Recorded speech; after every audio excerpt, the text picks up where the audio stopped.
All right, Jet fans, it is Wednesday, March the 18th, 2026, and now that we know that Geno Smith is our quarterback, and we're pretty much bringing everyone back on the offense with a slight upgrade at the left guard, it's probably a good time to do an initial analysis of what this offense is actually going to do. Now, this is going to be an initial look at a model that I'm building, so let's just keep that in mind. And of course, we still need to add a couple of wide receivers. We might need to tinker here or there, but even so, we pretty much know the personnel. We know who the OC is and who the starting quarterback is. Those are the two most important people.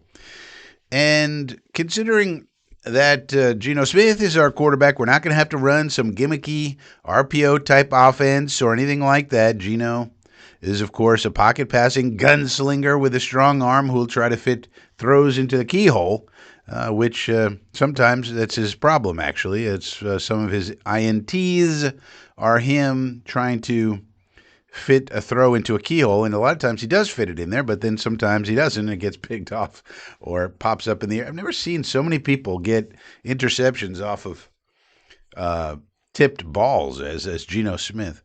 But anyway, so basically every kind of passing concept out there will be available to Frank Reich and the Jets offense, which is exciting. So let's take a look at what to expect here right after this.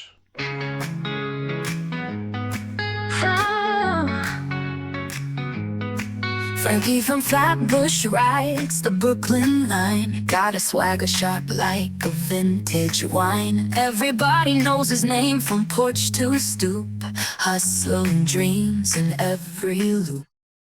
All right, now, what is this, Frankie? This doesn't look like an offense. It looks like a spreadsheet. Yeah. Well, this is, before you know what you're going to run, you have to try to know what the other team, the defense, is going to do. And this is a table of all of the different coverage types that we're going to face. So up here you have cover 0, cover 1, cover 2 man, cover 3, cover 4, and so on. And this is what they did last year. So this model has a couple of faults. What a team did last year is not necessarily what they're going to do this year. True. And every game plan is different, so you never know. But this is the kind of thing you would want to do in a game plan. You'd want to know, like the Carolina Panthers that are highlighted here, if we're playing them, well, oh my goodness, they're at 41.5% cover 3, so you better have some cover 3 beaters. Cover 3 is a zone with middle of the field close safety. Same thing with the Raiders, who we are playing. Last year, 43.2% cover 3. The Saints, 45.44% in cover 3. So a lot of these teams love their cover 3. So that's the initial thing. But here's our opponents. Let's make this a little bigger.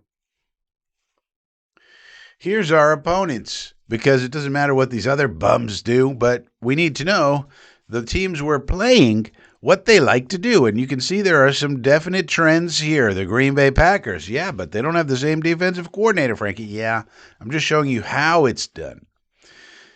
You know, Halfley might do something different than whoever their new DC is up there. I forget who they hired. Gannon, I think. For example, since Gannon was running the defense at Arizona, now he's going to be running it with the Packers. Well, you might go back to your Arizona Cardinals, from last year, and you see they're not as cover 3 heavy, so they might incorporate more cover 2, more cover 1, that sort of thing. The Raiders, there they are, 43.24.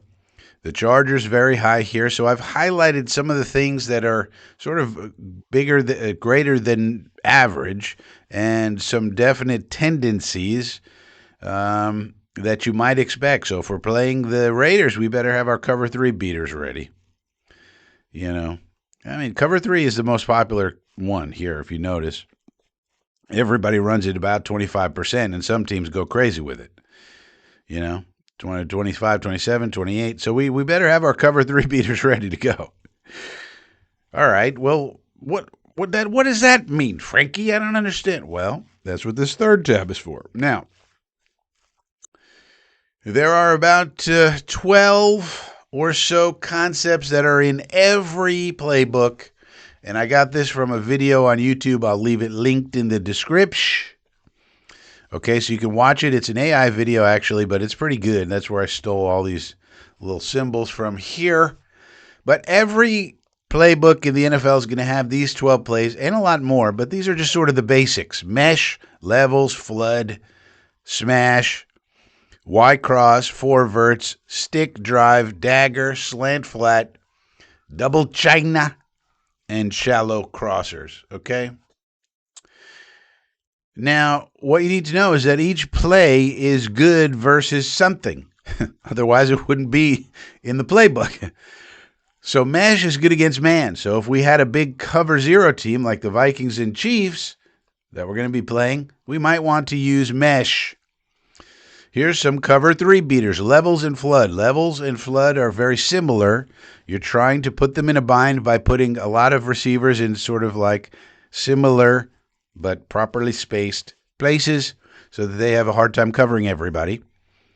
And so when we play the Raiders, Chargers, and Packers, we might want to try our cover three beaters, which are levels and flood. Now, what I put over here is who are the likely winners on our team, and you could use this if you're playing fantasy, if you're betting, who might be the people to have big games? Because assuming we're successful, like here's one, Y cross.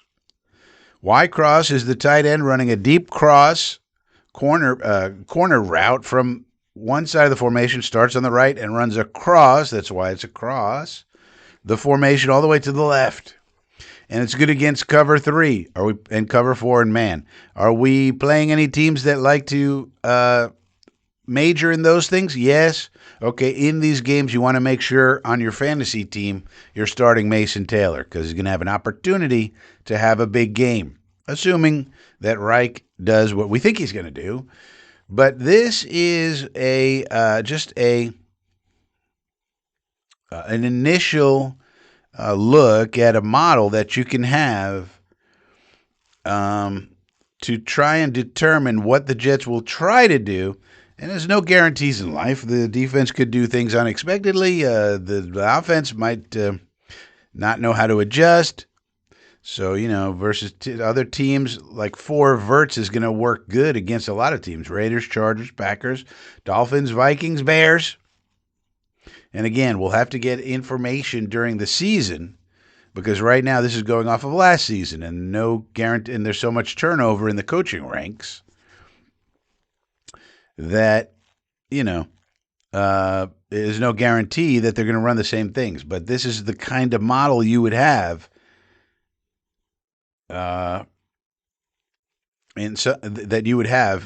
when you had up-to-date information to try to know where are the Jets going to try to attack. And then when you're watching the game, you can see if they're successful attacking. And it sort of like enhances your viewing pleasure while all the while providing some clues as to who might have a big game. So like shallow cross here, 3 to 5 yards, shallow crosser, other receivers go vertical. Good against man and zone, good against everyone. And I put Adonai Mitchell here, but you could put basically Adonai Mitchell. And the reason Adonai's here is if it works against everyone or any kind of man zone, then Adonai's going to be the X receiver and he's going to be the first look. And if he's able to get open, well, he's getting the ball. That's what an X receiver does. So there you go. That is a look, a little taste, I guess you could say, of what our offense could be looking like. Now, there'll be more plays and we need more information, but that's the beginning. This is the initial model of the Gene offense that we're going to be running this year. So let me know what you think about the model. Anything you would add, anything I missed, anything you'd like to see added to the model. We're building models here at FSPN. Tell me any other channel that's building models based on offensive plays in a playbook. I'll wait. And if you think we're providing unique value, maybe subscribe to the channel. That's free. We love subscribers here, and you could subscribe and you could help us out. And if you want to go for the extra extras, and you could just ask the fellows who are in the inner circle already, and they all tell you, yeah, this is the best $2 a month I ever spent. Most of them will say. So you might as well maybe even check out the inner circle by clicking the join button. But if you can't do any of that, well, maybe just give the video a thumbs up. Why not? Couldn't hurt. You might enjoy it. Thumb it up. Non-pertinent. How do you log that non-pertinent? No drug talk? They use codes to hide their patron phone numbers. And when someone does use a phone, they don't use names. And if someone does use a name, he's reminded not to. All of that is valuable evidence. Of what? Conspiracy. Conspiracy? We're building something here, Detective. We're building it from scratch. All the pieces matter.